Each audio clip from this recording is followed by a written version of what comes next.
जय हिंद जोहार। यूपीएससी की जो परीक्षा 28 मई को होने जा रही है उसके लिए सबसे पहले आप लोगों को बहुत सारी शुभकामनाएं। बहुत सारे हमारे यूट्यूब चैनल पे कमेंट्स आ रहे थे कि भाई सर जो है कि करंट अफेयर्स से रिलेटेड जो इंपॉर्टेंट जो है करंट अफेयर्स को बताइए। तो मैं आज जो है कुछ इंपॉर्टेंट करंट अफेयर्स भी बता रहा हूँ, साथ में जो किस क्षेत्र से करंट अफेयर्स आते हैं, समसामयिकी किस तरफ से आती है, किस तरफ से जो है आपको करंट अफेयर्स के क्वेश्चंस बनेंगे, वो सारा मैं बता रहा हूं इस वीडियो में। आप लोग ध्यान से सुनिएगा, आप लोगों को बहुत ही फायदा होगा। लगभग जो है कि सारे करंट अफेयर्स इसी से आ जाएंगे। तो आप लोग जो करंट अफेयर्स जो है लगभग जैसे मई में है तो आप फरवरी जो है 2022 से लेके आपको मई का जो है प्रतियोगिता दर्पण जो मिलता है उसको पढ़िए। आप एक ही मैगजीन पढ़िए, या तो प्रतियोगिता दर्पण पढ़िए या कोई और भी विकल्प जो मैगजीन पढ़ रहे एक ही पढ़िए, मासिक मैगजीन। और जो उसमें ब्लॉक में करके दिया है उसको जरूर पढ़िएगा, जो बॉक्स में बना के दिया गया है उसको जरूर पढ़िएगा। और आप जो है कम से कम 15 महीने का जो है लगभग आपको करंट अफेयर्स को तैयार करना होगा। तो कुछ महत्वपूर्ण टॉपिक बता रहा हूं, जैसे कि आपको विश्व भूख मानचित्र क्या, इससे क्वेश्चन आ सकता है। दूसरा पीएम डिवाइन योजना क्या, इससे प्रश्न आ सकता है। फर्टिगेशन क्या, इससे प्रश्न आ सकता है। जीएम फसलें क्या है, इससे प्रश्न आएगा। सुशासन सूचकांक क्या है, सूचकांक इंडेक्स जो है, बहुत तरह के इंडेक्स से क्वेश्चन आएंगे। भूख सूचकांक या विश्व में जो है कि आपको प्रतिस्पर्धा सूचकांक, बहुत तरह के सूचकांक आजकल हो गए हैं। और सबसे महत्वपूर्ण ये सूचकांक कौन जारी करता है, इसको आप ध्यान रखिए, कौन संस्था इस सूचकांक को जारी करती है, इससे आपको क्वेश्चंस रहेंगे ही रहेंगे। और इसमें सूचकांक में भारत का क्या स्थान है, इससे भी क्वेश्चंस आपको रहेंगे। उसके बाद देखते हैं वन नेशन वन इलेक्शन, इस तरह से जो नई नई योजनाएं आपको शुरू हो रही है उसको आप ध्यान रखिएगा। G20 तो आप पढ़िएगा ही, भारत में हो रहा है। अनुच्छेद 348 A1 बहुत इंपॉर्टेंट है। इस तरह से बहुत सारे अनुच्छेद अभी बहुत इंपॉर्टेंट हो रहे हैं, जैसे भूल जाने का अधिकार जो है आपको है, ये भी एक अनुच्छेद बहुत फेमस हो रहा है। ऑपरेशन देवी शक्ति, ऐसे जो है ऑपरेशन कोई होते हैं उनको आप पढ़िए। कोई भी ऑपरेशन जो चल रहे हैं भारत में उसको आप पढ़िए। राज्य में भी कोई चल रहे हैं, कोई अंतरराष्ट्रीय स्तर पर भी ऑपरेशन चल रहा है उसको भी पढ़िए। उसके बाद जैसे भारतीय कृषि कार्यबल नगरीकरण, इसका भी आपको पढ़ना पड़ेगा, एक अच्छा टॉपिक है। राष्ट्रीय शिक्षा नीति अपने आप में एक अच्छा टॉपिक है। और केंद्रीय स्वास्थ्य या जो है कि आपको परिवार मामला जो है NFHS 5, ये टॉपिक को जरूर पढ़िएगा।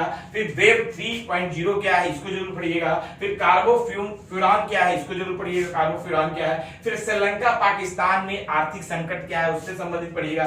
चेरनोबिल, हिरोशिमा, नागासाकी, सबके बारे में बैठकर चर्चा हो रहा है, इसको पढ़िए। फिर विश्व कछुआ दिवस जो नए नए आए हैं उसको जरूर पढ़िए। और पुराने दिवस तो अपने आप में महत्वपूर्ण है, तो जो कछुआ दिवस है, कछुआ से रिलेटेड बहुत दिवस जो है आपको पढ़ना ही चाहिए। और दूसरा जो है कि कुछ मान लीजिए आपको कहीं पे आपको समुद्र तट पे कछुआ या सांप या किसी कोई तरह का चीज निकल आया या मर गए हैं, उसको जरूर पढ़िए। फिर ऑपरेशन मुस्कान, ऑपरेशन सब जरूर पढ़िए मुस्कान। और परिनिवारण दिवस पढ़िए। तो इस तरह से बहुत सारी चीजें आपको पढ़ना चाहिए। बुकर पुरस्कार आपको पढ़ना है, बुकर पुरस्कार पढ़ना है, मैग्सेसे पुरस्कार पढ़ना है, पुलित्जर पुरस्कार पढ़ना है आपको, जो है कि सारे जो है फिल्म फेयर पुरस्कार, नेशनल फिल्म फेयर पुरस्कार या जो है आपको नोबेल पुरस्कार, सारे पुरस्कार पढ़िए आपको। और उसके बाद जो है आपको ये G7 कार्बिन घोषणा को पढ़िए। उसके बाद देखते हैं सबसे इंपॉर्टेंट आर्थिक समीक्षा जरूर आपको पढ़ना है, बजट को जरूर पढ़ना है आपको।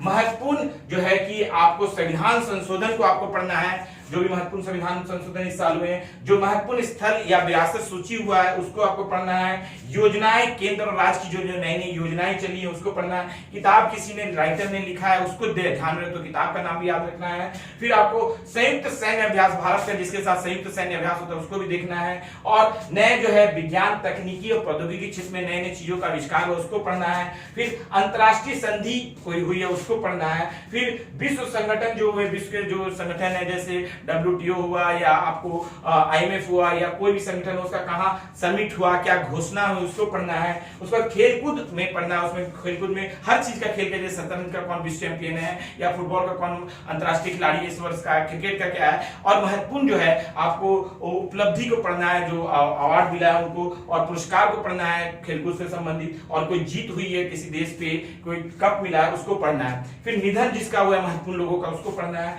फिर आपको कोई राष्ट्राध्यक्ष हमारे देश में कौन कौन आया, किस देश का है, क्या नाम था, उसको पढ़ना है। हमारे प्रधानमंत्री कहाँ कहाँ गए, राष्ट्रपति कहाँ कहाँ गए, उसको पढ़ना है। फिर बहुत सारे रिपोर्ट्स जो आते हैं आरबीआई के, यूएनओ को या डब्ल्यूएचओ को, रिपोर्ट्स को पढ़ना है, उसमें भारत की स्थिति को पढ़ना है। तो इस तरह से आप जो है ये क्षेत्र को पढ़ लीजिएगा तो आपको सारे के सारे करंट अफेयर्स आपको आ जाएंगे। पर्यावरण से रिलेटेड जो है करंट अफेयर्स को जरूर पढ़ेगा, उससे बहुत सारे प्रश्न आने की पूरी संभावना है। तो आप लोग अपना इस तरह से तैयारी करेंगे अभी लास्ट के समय में, तो आपकी पूरी की पूरी आपको तैयारी हो जाएगी। आप लोग इस समय ज्यादातर जो पुराने नोट्स जो आपने बनाए हो अभी तक, उसी को तैयारी कीजिए और करंट अफेयर्स को ही ज्यादा ध्यान दीजिए। बहुत सारे नए बुक्स या बहुत सारे जो है हिस्ट्री, ज्योग्राफी, पॉलिटी के चीजों को ना पढ़िए, क्योंकि जो आपने पढ़ाई कर लिया उसी से प्रश्न आएंगे। आप ज्यादा इस बार पढ़ाई मत कीजिए, जो आपने पढ़ा इसी को आप देखिए और करंट अफेयर्स से और अच्छा कीजिए। करंट अफेयर्स से आपका अच्छा रहेगा तो आपका जो है बहुत अच्छा मार्क्स आ जाएगा। और जो आपको स्टैटिक जो क्वेश्चंस हैं हिस्ट्री, ज्योग्राफी, पॉलिटी के, ऑलरेडी पीछे जो पढ़ा है उसी के आधार पे आप